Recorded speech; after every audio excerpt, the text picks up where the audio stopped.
नमस्कार दोस्तों, दीपक कुशवाहा आशुलिपि के चैनल पर आप सभी का स्वागत है। और आज के इस वीडियो में बात करूंगा इलाहाबाद उच्च न्यायालय से जो भर्तियां आई हुई हैं, जैसे कि समीक्षा, सहायक समीक्षा अधिकारी और कंप्यूटर सहायक।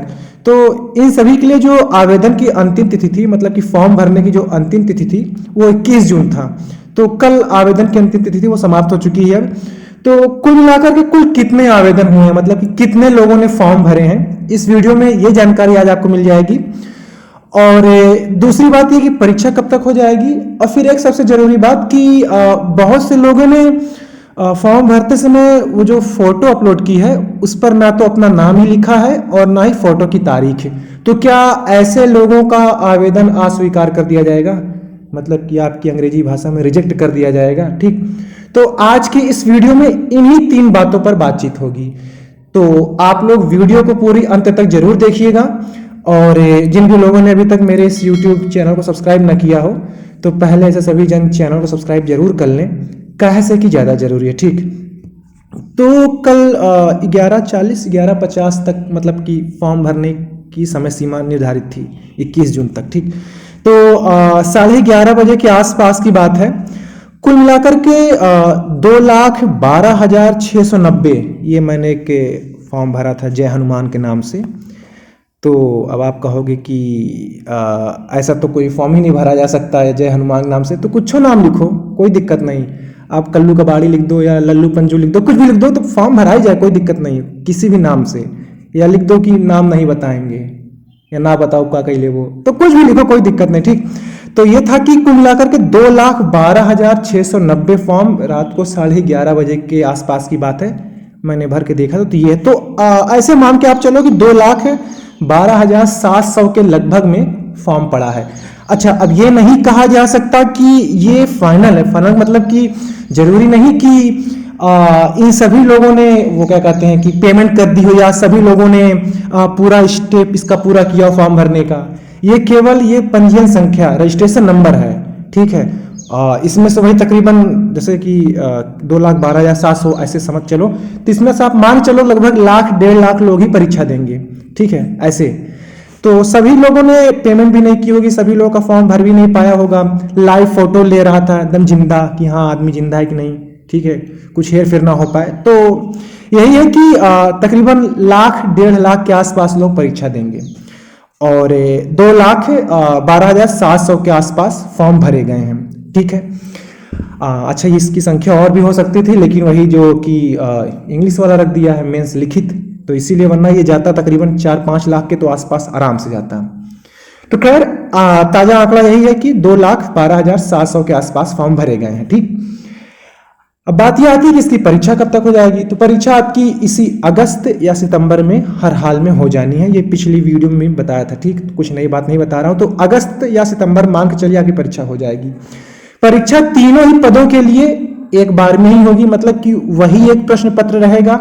समीक्षा अधिकारी के लिए भी वही रहेगा, सहायक समीक्षा वही रहेगा, कंप्यूटर सहायक, क्योंकि पाठ्यक्रम तीनों का लगभग एक ही है। ठीक है, इसी में से वो कट ऑफ बना देंगे कि जिसके ज्यादा अंक हैं तो उसको समीक्षा अधिकारी के लिए बुलाया जाएगा, जिसके थोड़ा उससे कम है सहायक समीक्षा अधिकारी के लिए, और जेकर कम होगा तो उसको कंप्यूटर सहायक के लिए। तो ऐसे से करके, ठीक है, परीक्षा एक ही होगी, प्रश्न पत्र एक ही है, कट ऑफ सबके लिए अलग अलग रखेंगे। ठीक, तो ये जानकारी हो गई। अब एक सबसे जरूरी बात कि बहुत से लोगों ने फॉर्म भरते समय जो फोटो अपलोड करनी थी उसके ऊपर अपना नाम लिखना था सुनहरे काले अक्षरों में। ठीक है, और उसी के ठीक नीचे फोटो की तारीख लिखनी थी। तो जिन्होंने ऐसा किया है, ठीक है, कोई दिक्कत वाली बात नहीं, तो ठीक। अब जिनका छूट गया है तो ऐसे भी लोगों को परेशान होने की जरूरत नहीं है कि जान देने का विचार आ रहा हो या फिर क्या होएगा, इतनी बड़ी आपदा आन पड़ी। हाँ, तो कोई दिक्कत वाली बात नहीं है। आपका प्रवेश पत्र जारी होगा, आप परीक्षा दोगे, पास हो जाओगे तो अधिकारी बनोगे। ठीक है, परेशान ना हो, क्योंकि ये जो निजी सचिव की भर्ती आई हुई थी इसके पहले, तो उतने समय भी ऐसे हो गया था, बहुत से लोगों ने फोटो पर अपना नाम नहीं लिखा, ना उस पर फोटो की तारीख। तो एनटीए से जब मैंने बात की थी, रिकॉर्डिंग सुना देता, लेकिन अब अभी मिल नहीं रही है क्योंकि वो पिछले महीने की बात हो गई। ठीक है, तो अब ऑडियो किस नाम से थी तो मुझे मिल नहीं रही वो। तो एनटीए का यही कहना था कि कोई दिक्कत वाली बात नहीं है और जब आपकी परीक्षा होगी उस समय आपसे एक फॉर्म भरवा लेंगे, ठीक है, कि ऐसी सी बात है। तो कोई दिक्कत वाली बात नहीं है, आपका प्रवेश पत्र जारी होगा, आप परीक्षा दोगे। बाकी उनके ऊपर है, गलती तो आपसे हो ही गई है, क्योंकि अब उन्होंने विज्ञापन में भी लिखा हुआ है कि ऐसे ऐसे करना है, और जब आप फोटो अपलोड कर रहे थे तो वह ऊपर लिखा था। तो जाहिर सी बात है, वो तो मजबूत है ही अपनी तरफ से, वो तो चाहे आपका आवेदन अस्वीकार कर ही सकते हैं, तो इसमें आप कुछ कर भी नहीं पाओगे।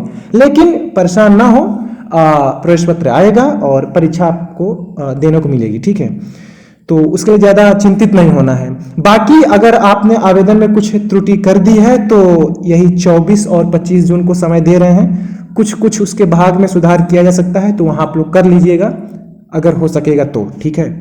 या तो बहुत ज़्यादा रोना आ रहा हो कि क्या हो गया, अरे ऐसे कैसे हो गया, मेरा फॉर्म रिजेक्ट हो जाएगा वगैरह वगैरह वगैरह, भूख प्यास ना लग रही हो, ठीक है, रोटी ना गले के अंदर जा रही हो, तो विज्ञापन में क्या कहते हैं, एनटीए ने एक हेल्पलाइन नंबर दिया हुआ है, ठीक है, उस पर आराम से प्यार से बात करो, उनको अपना रजिस्ट्रेशन नंबर बताओ और अपनी डेट ऑफ बर्थ वगैरह बताओ, वो जो पूछें बताओ, वो जानकारी दो, तो वो वहाँ से लॉगिन करके फिर वो बताएंगे। वो भी ये जानना चाहते हैं कि जो फ़ोन किया है वाकई असली आदमी है, ठीक है, कोई किसी का तो ऐसे से नहीं पूछ रहा है। तो आप उनको अपनी जानकारी दीजिए तो आपको बताएंगे, तो यही बताएंगे कि कोई दिक्कत वाली बात नहीं है, परीक्षा वाले दिन एक फॉर्म भरा जाएगा बस, तो कोई बहुत बड़ी बात नहीं होगी, परेशान ना होइए, ठीक है, सबका प्रवेश पत्र आएगा। बाकी सब ध्यान रखा करिए, विज्ञापन की शर्तों के हिसाब से भर्ती चलती है। अब वो तो चाहेंगे तो जाहिर सी बात है कि हटाओ रिजेक्ट मारो, हम तो साफ साफ लिखे इतना बड़ा बड़ा, तब वो नहीं समझ पा रहे हैं आप लोग, तो गलती तो है आपकी। बाकी परेशान होने वाली बात नहीं है, प्रवेश पत्र आएगा, परीक्षा आप देंगे, ठीक। आप लोग अपनी तैयारी करिए। रही बात निजी सचिव जो भर्ती आई हुई थी, उसकी परीक्षा इसी जुलाई में संभावित हो जाएगी, ठीक। फिर उसी के बाद RO CA, और फिर आपको समय मिलेगा मुख्य परीक्षा के लिए, 1 से 2 महीने के लगभग समय मिल ही जाएगा लिखित परीक्षा के लिए, 7 गुना लोग बुलाया जाएगा। तो बस आप लोग अपनी तैयारी करिए अब, ठीक। और कुछ लोगों का ये भी कहना था कि उन्होंने जो जाति प्रमाण पत्र है वो केंद्र सरकार वाली लगाया हुआ है, ठीक है। तो जब भर्ती उत्तर प्रदेश की है तो केंद्र सरकार क्या करेगा इसमें, अपनी यूपी वाली जाति लगानी थी, वो वाली नहीं। तो अब वो उनके ऊपर है, वैसे जहाँ तक मुझे कि वो शायद उसको ना माने, बाकी अब देखिएगा आगे क्या होता है। परीक्षा तो दीजिए ही, क्योंकि फॉर्म भरे हैं तो परीक्षा दीजिए, क्या कर सकते हैं, क्योंकि आप लोग होश में नहीं भरते हो फॉर्म, ये होता है चलो हटाओ, ये है वो है, लगाओ लगाओ, अरे उसमें देखो क्या लिखा है, भर्ती उत्तर प्रदेश की है, केंद्र सरकार की भर्ती नहीं, राज्य सरकार की भर्ती है, ठीक है। तो ये सारी चीज़ आपको समझना चाहिए था। अब खैर जो होना था हो चुका है, कोई वो नहीं है, बाकी परीक्षा दीजिए, आगे जो होगा देखा जाएगा, ठीक है। और कुछ नहीं, वीडियो काफ़ी लंबी हो रही है, तो ठीक है, यही जानकारी थी। परीक्षा आपकी अगस्त सितंबर में हर हाल में हो जानी है, और फोटो के ऊपर जिनका नाम हो या फोटो तारीख नहीं, परेशान मत होइए, कोई दिक्कत वाली बात उतनी नहीं है। बाकी आप लोग हेल्पलाइन बात कर लीजिएगा तो सांत्वना मिल जाएगी थोड़ा, ठीक। तो ठीक है, पूरा वीडियो देखने के लिए धन्यवाद। जय बजरंगबली।